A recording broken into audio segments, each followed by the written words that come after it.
Hello viewers, இன்னைக்கு நம்ம பார்க்க போறது One Piece episode 389 part 2.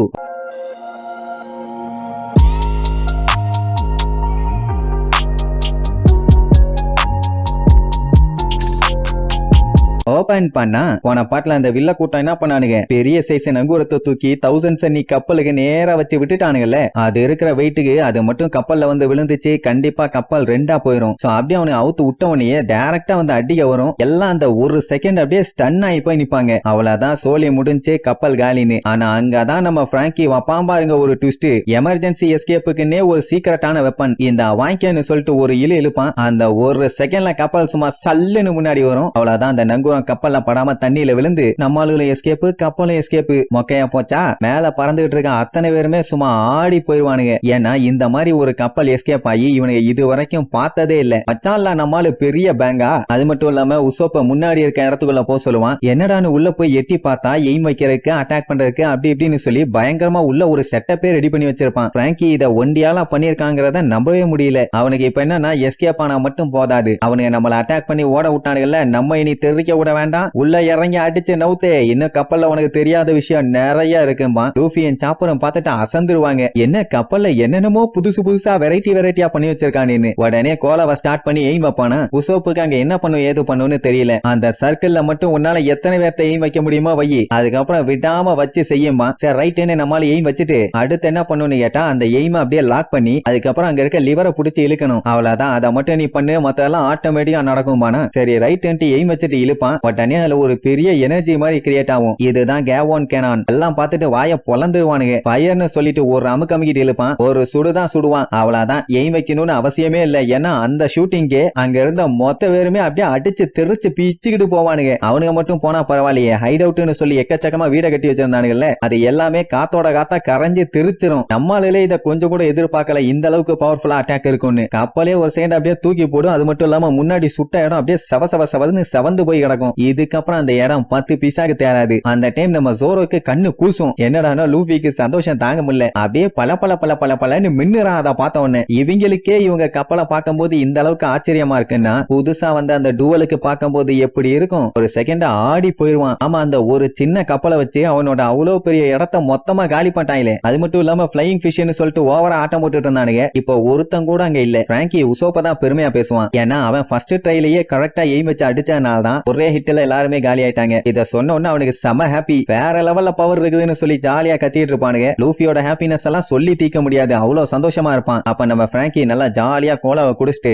என்ன அவன் அப்படி பண்ணி வச்சிருக்கான்னு தெளிவா எக்ஸ்பிளைன் பண்ணுவான். அதாவது இவங்க ஷிப்பை அந்த இடத்தை விட்டு தள்ளி கொண்டு வரதுக்காக ஒரு சைடு மட்டும் அந்த கோலாவை யூஸ் பண்ணி பிரஷர் பண்ணி தள்ளி கொண்டு வந்துட்டான். அதுக்கப்புறம் அவனுல காலி பண்றதுக்காக 2 கோலா பேரல அட்ட டைம்ல வச்சு அடிச்சதுனால ஷிப் ஸ்டேபிளா நிக்குது. அவனுலயே அட்டாக் பண்ணி காலி பண்ண மாதிரி ஆயிருச்சு. சரி, நம்ம சஞ்சீபாயில தண்ணிக்குள்ள இழுத்துட்டு போனா இல்லையா, அவனுக்கு என்னாச்சுன்னு பார்த்தா அந்த கேமி புள்ள என்ன பண்ணிட்டா, சஞ்சியை காப்பாத்திட்டு அவனுங்க நெட்லயே கோர்த்து விட்டுட்டா. சஞ்சி அப்படியே இறுகி புடிச்சுக்கிட்டு கொஞ்சம் தாக்குப்புடி வந்துட்டோம்னு வேகமா மேல தூக்கிட்டு வருவா. ஆனா பையன் இன்னும் மயக்கத்துல தான் இருக்கான். வெளியில வந்தவனே அவன் மூச்சு விடல அப்படின்னு சொல்லுவான்னு பார்த்தா நிறைய ரத்தம் போயிருச்சுன்னு சொல்லுவா. யாருக்குமே ஒண்ணும் புரியல. அது மட்டும் இல்லாம மூக்கு வழியா ரத்தம் போயிருச்சுன்னு சொல்லுவாளா. எது மூக்கு வழியாவான்னு முழிச்சுக்கிட்டே பாப்பானுங்க. அதுக்கப்புறம் தான் தெரியுது அவனுக்கு ஏன் மூக்கு வழியா ரத்தம் போச்சுன்னு. உசோப்பெல்லாம் பார்த்துட்டு இதுக்கு அவன் தண்ணியில மூழ்கி செத்தே போயிருக்கலாம், அவனை ஏன் நீ காப்பாத்தனன்னு கேட்பான். அவனுக்கு ஹாப்பினஸ்ல தான் மூக்குல ரத்தம் வந்திருக்கு, நீ ஒண்ணு கவலைப்படாத, தூக்கிட்டு மேல வாம்பா. இங்க அந்த சப்ப மண்டனுக்கு காண்டாயிரும். இன்னுமா இவன் உயிரோட இருக்கான், இவனை கொல்லாம விடக்கூடாதுன்னு சொல்லிட்டு இருக்கும்போது லூஃபி வந்து அட்வைஸ் பண்ணுவான். தம்பி, ஆல்ரெடி உன் ஆளுங்க ஏகப்பட்ட பேர் காலி,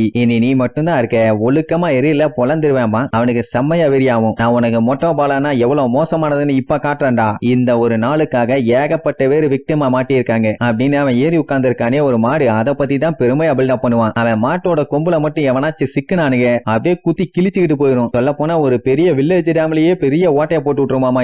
இதை ஏதாச்சும் கேஜ்ல எல்லாம் அடைச்சு வச்சா எவ்வளவு பெரிய கேஜா இருந்தாலும் உடச்சுக்கிட்டு வெளியில வந்துடும். இதோட கொம்ப வச்சுதான் இவன் இது வரைக்கும் நேவியால இருந்தெல்லாம் எஸ்கேப் ஆயிருக்கான். இல்லன்னா இவனை புடிச்சு என்னைக்கோ ஜெயில போட்டிருப்பாங்க. இந்நேரத்துக்கு நம்ம ஆளுக்கு இவ்வளவு பஞ்சாயத்து இருந்திருக்காது. அவன் இன்னும் அந்த பில்டப்ப விடல. மக்கள்லாம் இந்த மாட்டை ஹார்ட் ஸ்மாஷிங் ஹார்ன்னு சொல்லுவாங்களாமா. இது கிட்ட மோதுறதும் ஒண்ணு, எமங்கிட்ட போய் சரண்டர் ஆகிறதும் ஒண்ணு, அப்படி இப்படின்னு பீத்தி இருந்தவன லூஃபி காண்டாயி கோயால நான் இதை ஸ்டாப் பண்றேனாமா. அவனே மொட்டபாலோ அவனை விஜாத, இன்னைக்கு அவனை மிதிச்சே ஷான் பிரியாணி மாதிரி சட்னி ஆக்கிருன்னு சொல்லி லூஃபிக்கு நேரா ஓடி வருவான். சாப்பர் பார்த்துட்டு லூஃபி வேண்டாம் தப்பிச்சிரு ஓடிரு அப்படி இப்படின்னு தொண்டையிலேயே கத்துவான். ஆனா அது வந்து ஒரே இடியா இடிக்கும் போது நம்ம லூஃபி அசால்ட்டா தடுத்து நிப்பாட்டிடுவான். அந்த டைம் சாப்பரே ஒரு செகண்ட் ஸ்டன் ஆயிருவான். அடா பண்ணி பாயல ஓவரா பில்டப் பண்ணியாடான்னு. இங்க லூஃபிக்கு காண்ட என்னன்னா தேவையில்லாம இங்க ஒரு சண்டையை போட்டு வீணா இவங்க டைமை ஓவரா வேஸ்ட் பண்ணி விட்டுட்டான். அதுக்கே செம்மையா காண்டாயி ஒரு முறப்பான். அது லூஃபி கண்ணுல பார்த்த வெறியில அதுக்கே பீதியாகி பயங்கரமா அதுக்கு வேர்த்து ஊத்த ஆரம்பிச்சிரும். சொல்ல போனா அது நடுங்க ஆரம்பிச்சிருச்சு. எப்ப மொட்டை பழம் என்னாச்சு அவனை காலி பண்ணுன்னு சொல்லுவான். அது சூப்பர் போடா வெண்ணன்னு சொல்லி அவனை அங்கேயே கீழே தள்ளி விட்டுட்டு நேரா அந்த பக்கமா போய் பொத்துன்னு விழுந்துரும். நம்ம ஆளுக்கு ஒண்ணும் புரியல அப்படி என்னதான் அங்க நடந்துச்சுன்னு. லூஃபி கிட்ட கேட்டா நான் எதுவுமே பண்ணல அதுவே அது பாட்டுக்கு போயிருச்சும்பா. அவன் அங்க உட்காந்து ஒப்பாரி வைக்க ஆரம்பிச்சிருவான். மொட்டை பழம் ஏன் இப்படி பண்ண ஐயோ போயிட்டியேன்னு. இங்க ரோபினுக்கே புரியல. லூஃபிய அட்டாக் பண்ண வந்துச்சு ஆமா தடுத்தான் ஆமா ஆனா அதுக்கப்புறம் அவன் பேசினதை கேட்டு அது பயந்து போய் ஓடிருச்சு அப்படின்னா இவன் பயன்படுத்தி இருக்கான். அது பயந்துருச்சு. உசோப்பும் ஷாக் ஆகியப்பான். அப்படின்னா இவ்வளவு பெரிய உருவம் அடி வாங்காம பயந்துருச்சான்னு. அதே நேரம் அந்த டூவலு ஸ்டார் ஹேட் நீங்க எல்லாம் உருப்பட மாட்டீங்களா அப்படி இப்படின்னு வாயில வந்ததெல்லாம் சொல்லி திட்டிட்டு இருப்பான். சரி ரைட்டு அதை வச்சு இவ்வளவு நேரம் பில்டப் பண்ணிட்டு இருந்தான். இனி இவன் தானே சண்டைக்கு வந்தாகணும். வாடா ஒரு கை பார்த்தலான்னு சண்டைக்கு நிற்கும் போது கரெக்டா சஞ்சய் வருவான். அவன் நான் இந்த சண்டையை பாத்துக்கிறேன் இதெல்லாமே ஒரு பொய்யான புகார்ல வந்த பஞ்சாயத்து நான் இதை முடிச்சு வச்சாதான் சரியா இருக்கும்னு சொல்லிட்டு அப்படியே பொறுமையா வருவான். அவனுக்கு இப்ப சஞ்சய் எப்படியாச்சும் காலி பண்ணியே ஆகணும். அவன் செத்தாதான் இவன் பீஸ்ஃபுல்லா வாழ முடியுமாமா. அதனால இதுக்கப்புறம் உன்னைய வாழ விட மாட்டேன் அப்படி இப்படின்னு தொண்டைகளே அவன் பாடு கத்திட்டு இருப்பான். சஞ்சய் தெளிவா சொல்லிடுவான் அந்த மாதிரி ஒரு கேவலமான போட்டோ என் பேரை போட்டு வரணும்னு எனக்கு சுத்தமா ஆசை இல்ல ஆனா போட்டுட்டானுங்க அப்படின்னா அந்த மாதிரி ஒண்ணு நெஜ லைஃப்ல இல்லாம இருந்தா தான் கரெக்டா இருக்கும்னு சொல்லிட்டு வருவான். அதாவது அவனை இவன் சாக சொல்றான். உடனே அவன் காண்டாயி அட்டாக் பண்ண ஆரம்பிப்பான். அது எல்லாத்துலயும் எஸ்கேப் ஆகி சஞ்சய் மூஞ்சா அவனை போட்டு கண்ட மேனிக்கு மிதின்னு மிதிச்சு தள்ளுவான். அதுவும் எப்படி கேப் விடாம மிதிப்பான். வேற பாடியில எங்கேயும் மிதி விழாது. மூஞ்சில மட்டும்தான் மிதி விழுந்துகிட்டே இருக்கும். அப்படி மிதிச்சு கடைசியா ஒரு மிதியை போட்டு தெரிய விட்டுருவானா. அவன் அங்க அடிச்சு புரண்டு போய் விழுவான். அவனை பார்த்துட்டு நல்லா தரமா சுப்ரீம் டெக்னிக்ல வேற லெவல்ல உனக்கு வச்சு செஞ்சிருக்கேன் அதை என்ஜாய் பண்ணுடா வீணா போன எடுபட்ட மொல்ல மாதிரி பயலேன்னு அவனை பயங்கரமா புகழ்றதோட இந்த எபிசோடுக்கு எண்டே கார்டு போட்டு முடிக்கிறாங்க.